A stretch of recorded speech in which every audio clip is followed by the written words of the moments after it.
Han pasado casi 20 años desde que me senté en el auditorio del Women's Club en Los Ángeles, California, y vi a un hombre con un traje gris a rayas salir al escenario y ponerse en su lugar detrás del podio. Se colocaban muchas grabadoras en el escenario. Pasaba un hombre, presionaba los botones de los aparatos, se sentaba y el orador comenzaba. ¿Cuánto le tengo que agradecer a mi grabadora? Porque aunque asistí a las conferencias de 1 hora durante 7 años, cuando escuchaba las palabras, ahora entremos en el silencio, no podía recordar ni una palabra de lo que antes se había dicho. Neville siempre tuvo el poder de llevarme con él, quizás porque siempre estaba ansiosa y dispuesta a ir. Parecía no tener control, pero simplemente me transformaba con sus palabras y le permitía llevarme a experimentar imágenes y sonidos que nunca antes había conocido de su existencia, pero que a la vez eran tan familiares que mi corazón decía, aleluya.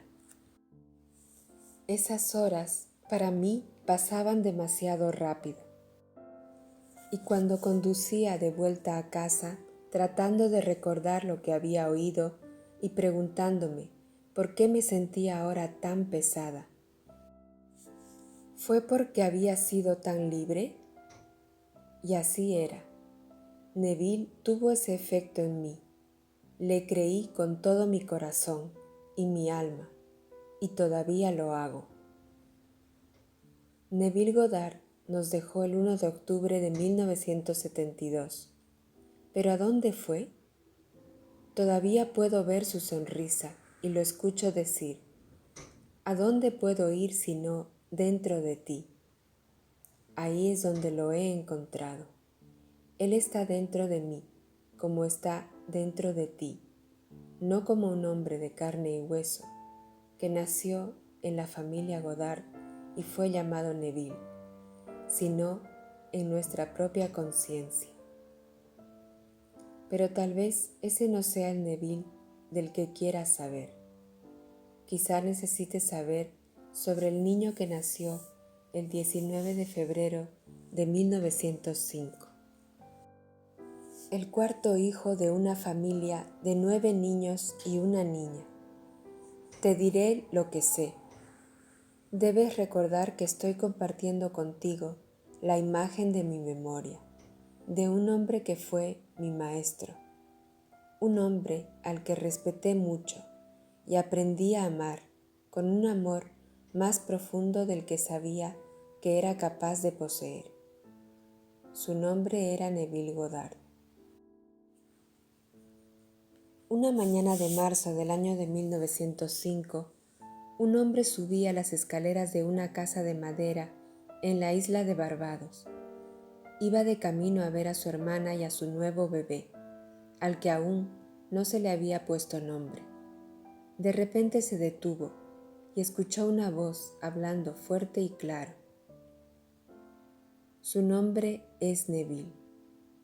Reflexionando sobre estas palabras, el hombre siguió subiendo las escaleras y entró en la habitación de su hermana. Y cuando él le contó lo que había oído, ella dijo, «Sí, lo sé, lo llamaremos Neville». Viviendo en una familia de 9 niños, Neville aprendió a temprana edad a compartir.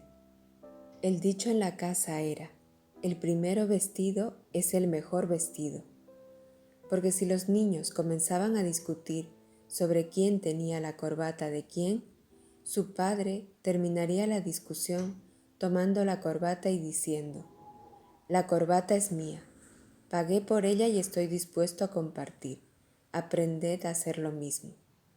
Y así lo hicieron. La familia Goddard era pobre en valor material, pero rica en amor.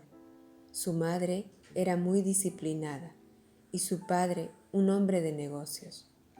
Neville Solía contarnos historias de su juventud sobre los cangrejos de arena con sus garras traseras y la anciana que vivía sola en las dunas de arena, que podía leer el futuro. Fue ella quien le dijo a uno de los hermanos de Neville que sería un gran hombre de negocios, a otro hermano médico, pero que dejara el cuarto en paz, ya que le pertenecía a Dios. El cuarto siempre disfrutaba de una buena carcajada. Si tenía un centavo, lo gastaba. Solía contar que pagó la entrada de un amigo a la película con la promesa de que se reiría a carcajadas en la parte más triste. El amigo cumplió su promesa y por tanto no llegó a ver el final de la película. Todavía puedo ver a Neville reír mientras escribo esto. Lo recuerdo. Lo que estoy tratando de decirte es que Neville era un ser humano, tal como lo eres tú, tal como soy yo. Sin embargo, a pesar de todas sus debilidades humanas, Neville era consciente. Pero me estoy adelantando a mi historia. Cuando Neville era todavía muy pequeño, en 5º o 6º grado, debía traer su Biblia a la escuela y recitar un versículo de ella. Como la familia solo tenía una Biblia y uno de sus hermanos ya la había llevado a la escuela, Neville llegó sin Biblia, y cuando Neville no pudo sacarla, en clase el maestro lo castigó y golpeó sin piedad. Neville fue sacado de esa escuela para continuar su educación en otro lugar, completando su secundaria a la edad de 17 años. Sin embargo, había sed en aquel joven, una sed que no podía calmar en la pequeña isla de Barbados. Entonces, a la edad de 17 años, Neville se fue de casa y llegó a Nueva York en el año 1921. Y allí, como un joven sin educación, comenzó a buscar fortuna. Al encontrar un trabajo como operador de ascensores, Neville trabajaba por $15 por semana, hasta que un día le dijeron que sus servicios ya no eran necesarios. Con una recomendación en la mano, Neville consiguió un trabajo en el muelle de embarque de Macy's por $13 a la semana.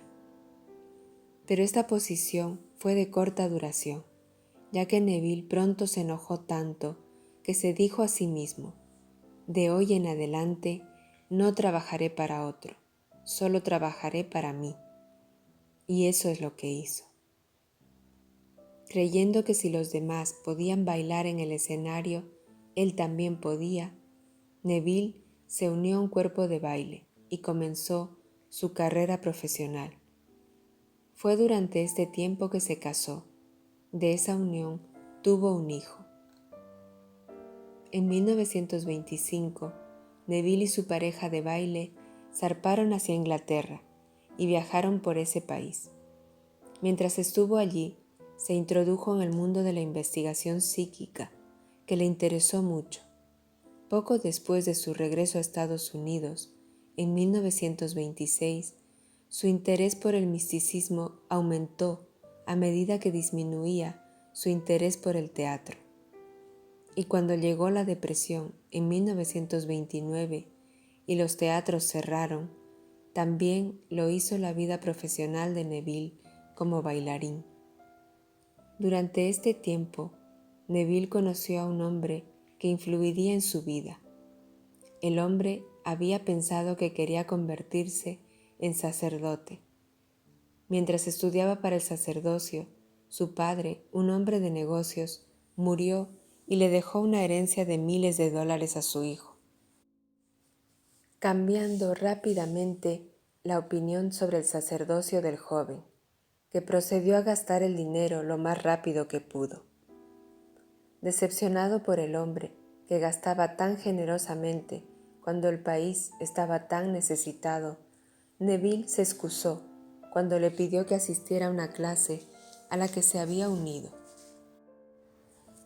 Pero un día a Neville se le acabaron las excusas y finalmente asistió a la clase de un excéntrico rabino etíope llamado Abdullah. Cuando la clase terminó, Abdullah se acercó y tomando la mano de Neville le dijo: «¿Dónde has estado? Llegas 3 meses tarde». Tomado por sorpresa, Neville preguntó: «¿Cómo supiste que vendría?». A lo que Abdullah respondió: «Los hermanos me lo dijeron». Con Abdullah, Neville estudió Cábala, una forma judía de misticismo, y obtuvo conocimientos esclarecedores sobre los libros de la Biblia. Desarrolló un nuevo enfoque del problema del hombre y su relación con el palpitante mundo del espíritu que lo rodea. Fue Abdullah quien le enseñó a Neville cómo usar la ley de la conciencia y cómo ver la Biblia psicológicamente. Y a medida que Neville comenzó a ver el mundo como un mundo de imágenes proyectado desde dentro, su fe en sí mismo creció. En febrero de 1930, Neville comenzó a dar conferencias en la ciudad de Nueva York. Su primera reunión fue en una pequeña sala de un edificio público donde solo asistieron un puñado de personas. A medida que su capacidad para dirigirse al público creció y ganó confianza en su mensaje, también creció su audiencia. El primer matrimonio de Neville duró poco y permaneció soltero durante varios años, hasta que un día una joven diseñadora se sentó entre su audiencia. Mientras escuchaba, se decía a sí misma: «Este es el hombre con el que me voy a casar».